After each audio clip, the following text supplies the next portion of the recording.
السلام علیکم ورحمۃ اللہ وبرکاتہ۔ بسم اللہ الرحمن الرحیم۔ ناول مکین قلب از قلم حبیبہ فیصل، قسط نمبر 22۔ حمزہ نے کار تک پہنچ کر پہلے اس شال کو پچھلی سیٹ پر لٹایا۔ اس شال کے ہاتھوں سے اب بھی خون بہہ رہا تھا۔ اس نے اپنے جیب سے رومال نکالا اور اس شال کے ہاتھ پر باندھا۔ ڈرائیونگ کرتے ہوئے وہ بھی مسلسل بیک ویو مرر سے اسے دیکھ رہا تھا اور آوازیں دیکھ کر جگانے کی کوشش کر رہا تھا۔ وہ غنودگی کی حالت میں تھی۔ ہاسپٹل پہنچنے پر اسے فوراً ایمرجنسی وارڈ میں داخل کیا گیا۔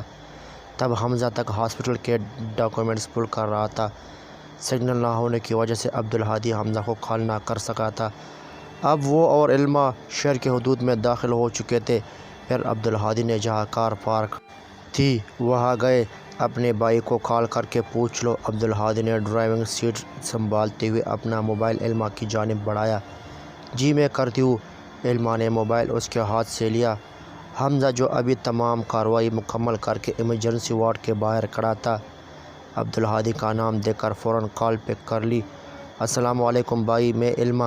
وعلیکم السلام۔ ہاں گڑیا، تم دونوں ساتھ ہی ہونا؟ اور کہاں ہو تم دونوں؟ ہم راستے میں۔ آپ کہاں ہے؟ کیا آپ اس شال کو لے کر ہاسپٹل گئے ہیں؟ ہاں میں یہاں ہاسپٹل میں ہی ہوں۔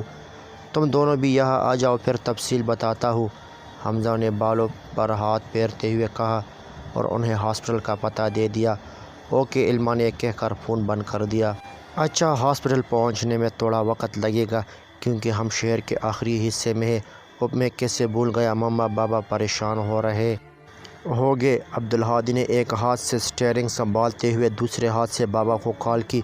فوراً کال اٹھا لی گئی۔ ہاں بیٹا، کچھ پتہ چلا؟ یہ شال کہاں ہے؟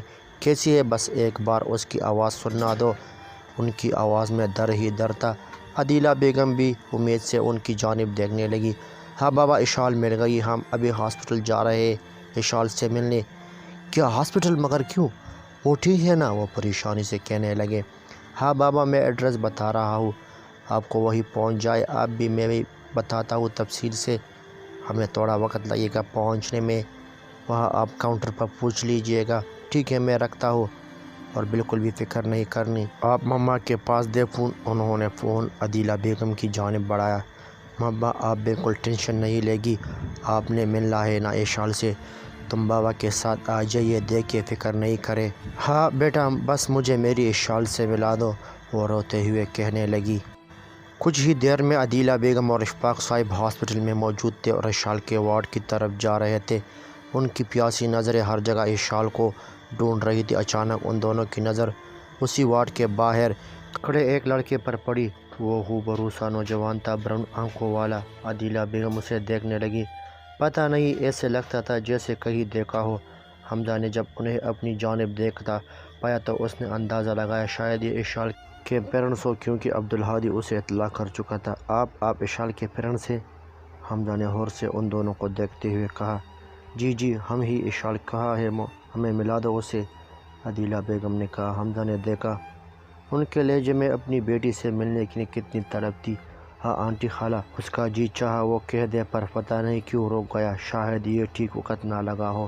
وہ ٹھیک ہے، ابھی اسے جنرل وارڈ میں شفٹ کیا جا رہا ہے، ڈاکٹر آ کر تفصیلات سے آگاہ کریں گے۔ اتنے میں عبدالہادی اور علمہ بھی آتے دکھائی دیے۔ سب نے ان کی جانب مڑ کر دیکھا۔ حمزہ فوراً علمہ کی جانب بڑھا۔ گڑیا ٹھیک تو ہو نا؟ تم نے بھی وقوفی کی تھی، بہت ناراض ہوں میں تم سے، حمزہ نے اس کے گال پر ہاتھ پھیرتے ہوئے کہا، جو اسے ہلکا ہلکا سرخ سا لگا۔ علمہ نے ہولے سے چہرہ گھمایا جیسے درد ہوا ہو۔ کیا ہوا مجھے بتاؤ، کیسے لگی چوٹ؟ وہ دوبارہ سب کچھ بھول چکا تھا، بس یاد تھی تو اپنی بہن۔ بھائی پہلے آپ بتا دیں، اس شال کا ہم سب پریشان ہو رہے۔ علمہ نے اس کا دھیان ان سب کی طرف کرنا چاہا جو اسی طرف آ رہے تھے۔ علمہ نے ایک نظر عدیلہ بیگم کو دیکھا اور دیکھتی ہی رہی۔ دل میں فوراً نئے رشتے کا احساس جاگا تھا۔ اس نے دل کو فوراً خاموش کروایا۔ تب ہی ایک ڈاکٹر حمزہ کی جانب آیا۔ سارے اسی جانب توجہ ہو گئے۔ پیشنٹ کے ریلیٹیو کون ہے؟ ڈاکٹر نے پوچھا۔ عبدالہادی فوراً آگے آیا۔ ڈاکٹر اسے لے کر فوراً سائڈ پر آیا۔ دیکھیے، فی الحال ہم نے ڈریسنگ وغیرہ کر دی ہے، لیکن انہیں بھاری مقدار میں بے ہوشی کے ڈرگ دی گئی ہے، اس لیے فی الحال ان کے ہوش میں آنے کی کوئی آثار نظر نہیں آ رہے، اور ابھی ہم کچھ نہیں کہہ سکتے۔ جب تک یہ ہوش میں نہ آ جائے عبدالہادی سنجیدگی سے سن رہا تھا، سب کا دھیان اسی جانب تھا۔ اچانک حمزہ کے موبائل کی رنگ بجی تھی، دیکھا تو اسماعیل صاحب کی کال تھی۔ اف، اس چکر میں وہ بول ہی گیا، وہ خود بھی علمہ کے لیے پریشان ہے۔ ہاں بابا، علمہ میرے ساتھ ہے، مما کو کہہ دے ہم ٹھیک ہے۔ ہاں اشال، وہ ہم سب ہاسپٹل میں ہے۔ حمزہ پے در پہ ان کے سوالوں کے جواب دے رہا تھا۔ بیٹے، تمہاری ماں کہہ رہی ہے اشال کو دیکھنے ہم بھی ہاسپٹل آ جائے، وہ اشال سے ملنے کو بے چین ہے۔ حمزہ کچھ دیر سوچتا رہا، پھر ہاں کر دی۔ علمہ، مما بابا بھی آ رہے ہیں۔ علمہ جو عبدالہادی سے اشال کے متعلق سن رہی تھی، یہاں متوجہ ہوئی۔ جی بھائی، اچھا ابھی؟ ہاں شاید ابھی مل بھی لے ہم سب ایک دوسرے سے۔ علمہ کی آنکھوں میں عجیب سی خوشی تھی۔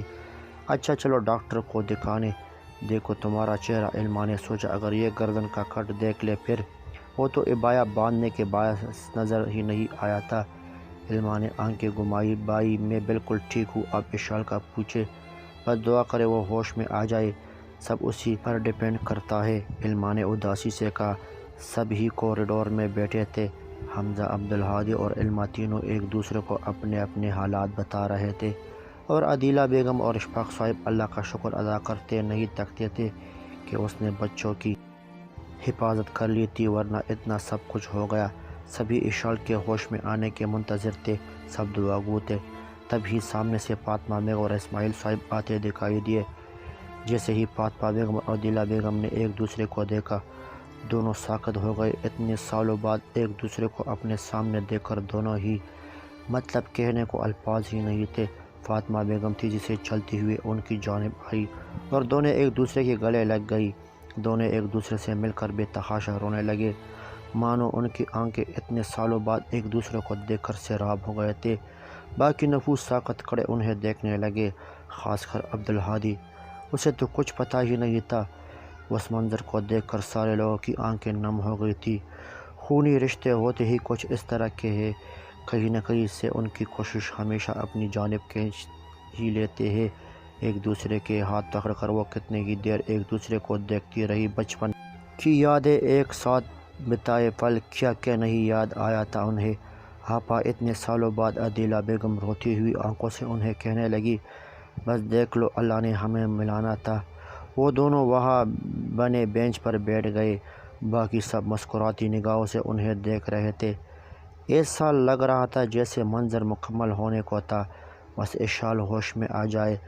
مجھے کوئی کچھ بتائے گا؟ عبدالہادی حیرت زدہ سا کبھی ماں کا چہرہ دیکھتا تو کبھی علمہ کی ممی کا۔ بیٹا، میں صرف علمہ کی ماں نہیں، تمہاری خالہ بھی ہوں۔ وہ اٹھ کھڑی ہوئی اور چلتے ہوئے عبدالہادی کے پاس آئی، اس کے سر پر ہاتھ پھیرنے کو ہاتھ آگے بڑھایا، مگر وہ تھا اونچا سا مضبوط مرد، اب نیچے بھی جھک جاؤ تھوڑا۔ ان کے کہنے پر سب مسکرا دیے۔ جب تم اور اشال آئے تھے نا پہلی مرتبہ، تب ہی تمہیں دیکھ کر اپنائیت کا احساس ہوا تھا، ایک انوکھا احساس۔ بچپن کی تصویر دیکھی تھی میں نے تمہاری، اب تو ماشاءاللہ سے اتنے بڑے ہو گئے ہو، اللہ نظر بد سے بچائے۔ دیکھے نا آپا، قدرت کے فیصلے، ہمارے بچے بھی ایک دوسرے کے بہترین دوست ہیں، اللہ ہمیشہ ہمارے درمیان کے اس پیار کو قائم رکھے۔ سب نے آمین کہا۔ فاطمہ بیگم کچھ کہنے ہی لگی تھی کہ سامنے سے نرس آسی دکھائی دی۔ آپ کی پیشنٹ کو ہوش آ گیا ہے۔ اس خبر کو سنتے ہی گویا سب کے جسم میں زندگی کی لہر دوڑ گئی ہو۔ سب نے بے اختیار آسمان کی جانب نگاہیں اٹھا کر اللہ کا شکر ادا کیا۔ اے اللہ، تیرا میں جتنا بھی شکر ادا کروں کم ہے، تو نے بیک وقت اتنی خوشیاں میری جولی میں ڈال دی۔ عدیلہ بیگم نے دل ہی دل میں دعا کی۔ کہانی جاری ہے۔ مزید اقساط کے لیے ہمارا چینل سبسکرائب کیجیے۔